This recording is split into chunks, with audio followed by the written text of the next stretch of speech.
দিনে কাঠমিস্ত্রির কাজ আর রাতে পড়াশোনা করে সংসার সামলে ৪৫ বছর বয়সে জিপিএ 4.62 পেয়ে এসএসসি পাশ করেছেন মোহাম্মদ নাসিমুল হক। সে যে এই বয়সে ভালোভাবে লেখাপড়া করে যে পাস করতে পারছে আমাদের খুবই গর্বিত। আমাকে অনেকজনে বলেছে যে এ বয়সে লেখাপড়া করে কি হবে, এ বয়সে তুমি কিসের লেখাপড়া করতে অযথা টাকা খরচ করছো।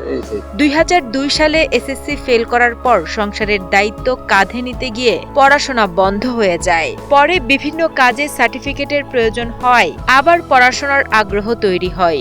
একবার সার্টিফিকেট না থাকায় প্রাথমিক বিদ্যালয়ের সভাপতির দায়িত্ব নিতে পারেননি তিনি। সেই আক্ষেপ থেকেই নতুন করে পড়াশোনা শুরু করেন।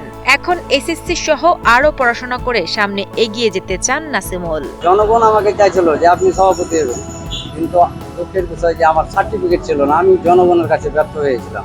ওই কারণে মনে একটা হিট হয় যে আমি সার্টিফিকেটই বাই করবো, আমি লেখাপড়া চালিয়ে যাবো। চাঁপাইনবাবগঞ্জের ভোলাহাট উপজেলার গোহালবাড়ি ইউনিয়নের শরণপুর গ্রামের বাসিন্দা নাসিমুল হক। পেশায় তিনি কাঠমিস্ত্রি। কাজের পাশাপাশি তিনি ভোলাহাট উপজেলা ফার্নিচার শ্রমিক ইউনিয়নের সাধারণ সম্পাদক এবং বিভিন্ন সামাজিক কর্মকাণ্ডেও যুক্ত। সংসার ও কাজের ব্যস্ততার মধ্যেই সন্ধ্যা পর্যন্ত কাজ করে রাতে পড়াশোনা চালিয়ে গেছেন তিনি।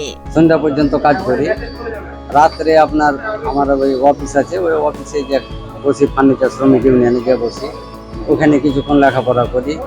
২০০২ সালে এসএসসিতে ফেল করার পর থেমে গিয়েছিল নাসিমুল হকের পড়াশোনা। তবে মনের সেই স্বপ্নটা বেঁচে ছিল। সেই স্বপ্ন পূরণের লক্ষ্য থেকেই কাঠমিস্ত্রির কাজ করে সংসার চালিয়ে করেছেন রাজশাহী কমার্স কলেজ থেকে এবার এসএসসি পাস। ২০০২ আমি এসএসসি পরীক্ষা ফেল করেছিলাম, যেটা করতে পারিনি। এটা কিন্তু আমার মনের স্বপ্ন যে আমি, আল্লাহ যদি আমাকে করে, ইনশাল্লাহ আমি একদিন এটা রেজাল্ট করবো। আবার আশা আছে যে ভবিষ্যতেও যেন করি, ইন্টারে আমি ভর্তি হবো, যে ইন্টারও করবো ইনশাল্লাহ। ৪৫ বছর বয়সে নাসিমুল হকের এসএসসি পাশের খবরে পরিবার ও স্থানীয়দের মধ্যে আনন্দের সৃষ্টি হয়েছে। কাজের ফাঁকে পড়াশোনা করে তার এই সাফল্যকে অনুপ্রেরণাদায়ক বলছেন স্থানীয়রা। আমাকে তো আশ্চর্য লাগে এই বয়সে লেখাপড়া করেছে। আর স্বামী পরীক্ষাটা পাস করেছে, আমাকে খুবই আনন্দ লাগছে, ভালো লাগছে। অনেকে অনুপ্রেরণা পাচ্ছে যে এত বছর বয়সেও তিনি লেখাপড়া চালিয়ে যে পাস করেছেন, এটা সবাই আনন্দিত।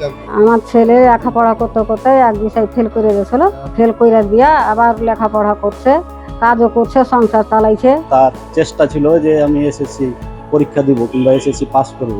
রেজাল্টটা অনেক ভালো করেছে, কষ্ট করে পরীক্ষা দেওয়া হচ্ছে, তার ফলটা পেয়েছে। আমি অনেক আনন্দ ফিল করি যে সে বয়সেও কাজের পাশাপাশি সে লেখাপড়া চালিয়ে গেছে, সেই জন্য আমি অনেক আনন্দিত।